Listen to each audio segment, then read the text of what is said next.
Approximately 1.3 billion tons of food a year is wasted, which is about a third of the edible food produced globally. Around $940 billion per year in economic waste in US dollars is the cost of food loss and waste every year. If food waste was a country, it would be the third largest emitter of greenhouse gas emissions in the world.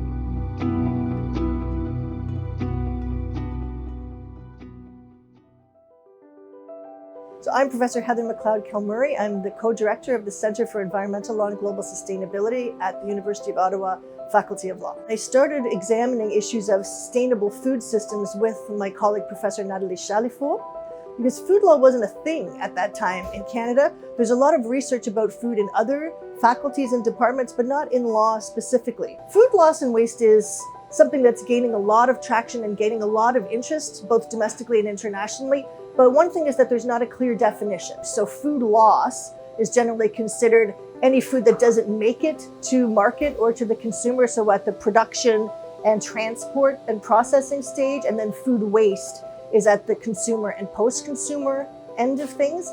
So that's how some organizations define it. However, there is some argument that it's just all waste and we should look at it all as one sort of holistic problem. The number of people living with food insecurity, both in Canada and around the world, has grown, particularly over the pandemic years. Some argue that the solution to food insecurity and hunger is to continuously increase food production. And often the suggestions focus around technological fixes and increasing the industrialization of food production. And before we go to those measures, which can have significant environmental impacts, the idea is to start by trying to reduce the food waste before we increase production. We have generally, in this industrialized food system that we have around the world, a real commitment to overproduction, systemic overproduction. Producing food that then gets thrown in the garbage consumes a significant number of environmental resources. So huge amounts of water, deforestation to create arable land to produce grains and other types of meat, etc. And so all of those resources are wasted along with that carrot or that piece of chicken that you throw in the garbage, as well as farm and other food system labor is wasted.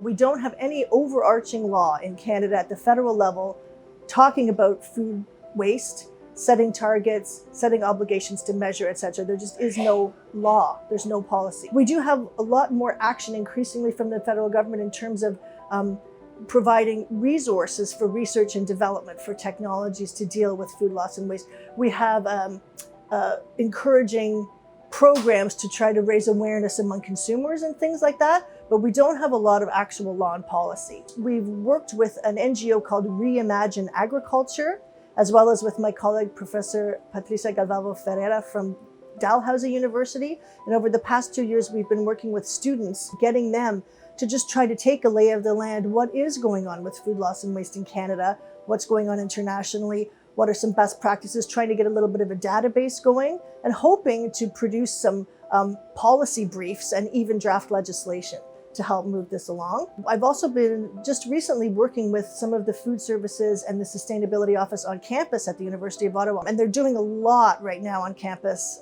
to tackle this, from packaging to food waste itself. Lots of new innovations that are happening, which is really exciting. And if we can get those large institutional food procurement providers to change some of their systems to reduce food loss and waste, that would have an enormous impact because they supply universities, prisons, hospitals, various things. That would be very significant. So that's another part of the project. One of the big concerns that we face concerning food waste is a lack of awareness. And so just increasing awareness, I think, is one of the biggest things that we can do across the food system. The other thing is that there are some amazing things being done at the provincial level and particularly at the municipal level. There's a variety of cities who are doing wonderful things, but there's a lack of coordination. And so what role might the federal or provincial governments have in coordinating some of these exercises and some of these best practices across Canada and even across different countries internationally?